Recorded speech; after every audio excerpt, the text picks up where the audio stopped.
Rejoignez Benoît Dutrisac en temps réel par courriel. Dutrisac@commercialcube.radio.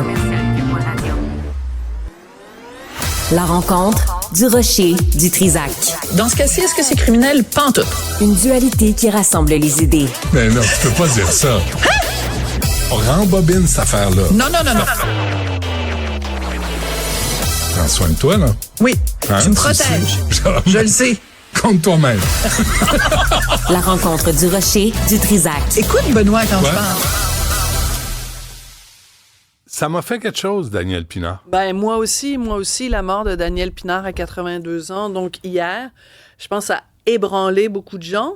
Et nous, on l'a connu, toi et moi, on l'a connu, parce que bon, on était à l'époque quand même, on a commencé comme animateur à Télé-Québec, tout le monde, à peu près la même année. Lui, il commençait avec ses émissions de cuisine. Toi, Richard Laurent-Saunier, c'était Les Francs-Tireurs. Moi, Écoute, c'était Les Chouettes Sophie. Il était avec Trinon Minter, une petite boîte de Petite production, boîte. avec Jean Tourangeau qui est décédé. J'ai appris ça, et Pierre Blais. Puis c'est eux autres qui ont lancé Pinard, la saveur qu'on a connue, là. T'sais. Absolument. Puis, bon, c'est sûr que c'était quelqu'un qui existait médiatiquement Ouais. avant Télé-Québec, mais il y a eu à cette époque-là, à Télé-Québec, comme une résurgence. Quand même, c'était une station un peu pépère. Puis là, est arrivé Les Francs-Tireurs, est arrivé Pinard, est arrivé, très modestement, Les Chouettes Sophie, mais il y avait aussi Catherine Perrin qui faisait le 7e. Tu sais, c'était l'époque d'une télé baveuse, une télé qui dérange, une télé qui brasse, qui fait les choses différemment. Ce qu'elle n'est plus vraiment aujourd'hui, Ben, mais ça, c'est un autre sujet de débat. Mais baveux, je sais pas, mais moins politiquement correct. Voilà. Tu sais, moins à perler puis à surveiller tout ce qu'on dit, tout ce qu'on pense. Voilà. Il y avait une liberté grâce à Mario Clément. Mario Clément, qu'on salue. Alors, tout ça pour dire que, évidemment, on va beaucoup parler, puis on en parle depuis hier, son rapport avec la cuisine, avec la bouffe, etc., etc. Mais au cœur, quand même, de la personnalité de Daniel Pinard, c'était un gueulard. C'était quelqu'un qui a jamais eu peur de s'en prendre, par exemple, au lobby de l'UPA, qui a jamais eu peur de dire, ben voyons, arrêtez comme adulte de boire du lait, ça a aucune allure, vous êtes pas des veaux, arrêtez-moi ça. Et non, mais c'est ça que j'aimais, c'était son côté gueulard, franc-tireur, franc-parleur. Et justement, je voulais rappeler à tout le monde, parce que tu étais présent à cette entrevue-là, il y avait toi, il y avait Richard Martineau, il y avait Laurent Saunier, quand, à un moment donné, Daniel Pinard, en 2000, a fait cette sortie contre l'émission Piment Fort et les blagues de mauvais goût. Donc, notre collègue Jean-François a préparé un petit montage. Quand on ne devient qu'une partie de soi et qu'on est une caricature, soit comme animateur noir ou comme tapette de service, on vit dans une société méprisante et ça commence à faire. Comment une société peut-elle accepter qu'on dise en ondes à Piment Fort des grossièretés du genre la maudite Gouine de l'Acadie? La Gouine de l'Acadie, là, elle va se la fermer. Les bratouilles, moi, je ne la fermerai pas. Bon. Il était... Tu sais, tout ce qu'on avait à faire, c'est... Vas-y, Daniel. C'est genre, tu fais une entrevue, tu dis « pis ». Ouais, puis tu l'interromps pas. Ouais. Parce qu'il y avait une continuité dans sa réflexion. Il savait où il s'en allait. Et ça a ébranlé le monde de l'humour. Tu sais, les humoristes. Ouais. Moi, ce matin, j'ai fait jouer un blague de Guillaume Lepage avec Danny Turcotte à côté de lui à Piment Fort. Puis Guillaume Lepage a fait une blague de Gilles Gagné puis il s'enfonçait les pédales. Tu sais, le donneur de leçons, là, le gourou là, de Radio-Canada, qui m'a traité d'homophobe, ce baveux-là, ben lui, il faisait des blagues contre les homosexuels à Piment Fort. Et la question s'est toujours posée, comment se positionnait Danny Turcotte, qui était régulièrement donc à Piment Fort, et qui, à l'époque, bon, je veux dire, se taisait quand on attaquait des gays et riait peut-être même plus fort que les autres. Donc, il y a toute cette...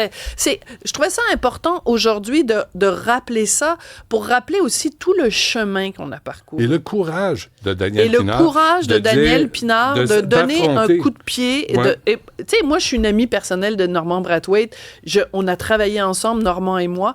Et donc, je reconnais aussi que à l'époque, Normand à piment fort à plusieurs reprises, lui et les autres. Et c'était des gags qui étaient écrits, hein, il le savait. C'était pas comme on arrivait, oh mon Dieu, je le savais pas que t'allais dire ça. Les gags étaient écrits. Donc, je pense que c'est important de temps en temps dans la société de prendre un pas de recul puis de se dire, OK, aujourd'hui, on trouve qu'il y a des affaires qui vont pas. Puis, tu sais, des fois, on se plaint que, oh mon Dieu, on peut plus rien dire. Il y a certaines affaires, heureusement qu'on peut plus les dire, là, parce que des affaires de la Gwyn de l'Acadie, puis tout ça, là, je veux dire, écoute, c'est absolument épouvantable. Mais il faut dire aussi que c'était dans la culture. Tu sais, on traitait de tapette, de fif, de moumoune. Tu sais, c'était la culture au Québec. On se gênait pas. Et Daniel Pinard, ça et la nourriture, c'est pareil, c'est le même combat. C'est d'amener le Québec à réfléchir. Oui. À réfléchir sur la façon avec laquelle on s'exprime, le choix des mots, mais aussi la nourriture, l'ouverture à l'autre, l'ouverture à l'immigration. Si tu aimes la nourriture des autres, tu vas t'intéresser à sa culture. Et ça, il a amené ça au Québec. Oui. Et ce matin, je disais, Daniel Pinard est à la culture ce que René Lévesque a été à la politique. Ah, c'est intéressant. Il a instruit le Québec. Ben, mais je te vendrai pas c'est quoi mon punch, parce que moi, j'écris sur Daniel Pinard dans le journal de demain. Donc, tu verras, je fais une autre comparaison avec une autre personnalité québécoise, mais je laisse il est important, les lecteurs. Là. Oui, il est extrêmement important. Mais je trouvais ça important de parler de cet aspect-là, parce que moi, je me souviens, à l'époque, j'étais pas avec Richard, c'était pas mon conjoint à l'époque, mais je me souviens, on était quand même toute la gang à Télé-Québec, puis ça a été un tremblement de terre. Un tremblement de terre, parce qu'en plus, il y avait tellement d'émotions et tellement de sincérité. Et Daniel Pinard ne se battait pas pour lui. Tu comprends? C'est la différence. C'est vrai. Il ne se battait pas pour dire « Oh mon Dieu, ils ont fait une blague sur moi. » C'était pas une vengeance personnelle. Voilà, c'était pas dire « Ils ont fait une blague pour moi, ils m'ont traité de ceci et de cela. » Il se battait pour les autres. C'est pour ça qu'il donne l'exemple de, tu sais, quand on dit la Gwyn de l'Acadie. Excuse-moi, je viens de répéter l'affaire, mais c'est parce que, bon, c'est de ça qu'on parle. À un moment donné, il faut nommer les affaires aussi.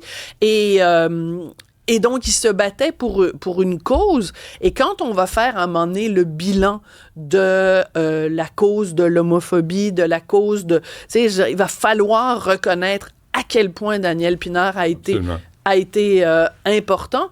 Et écoute, il y en a tellement d'autres là, qui se sont cachés puis qui ont voulu rien savoir. Puis oh mon Dieu. Tu sais, le phénomène de pas faire de vagues. Moi, ça me tombe ses nerfs. Ça me tombe, c'est les gens qui veulent pas faire de vagues, puis qui veulent pas... Tu sais, il faut pas brasser trop la cage. Faut être bienveillant. Mais ça prend du courage. Faut être bienveillant. Donc, soulignons le courage quand des gens en ont eu à des moments cruciaux, des gens qui ont dit « ça suffit ». Moi, je pense que les 2 mots les plus importants que tu peux prononcer dans ta carrière, c'est ça. Ça suffit. Bon, ça suffit. On t'écoute à 14h. Merci, Sophie. Merci.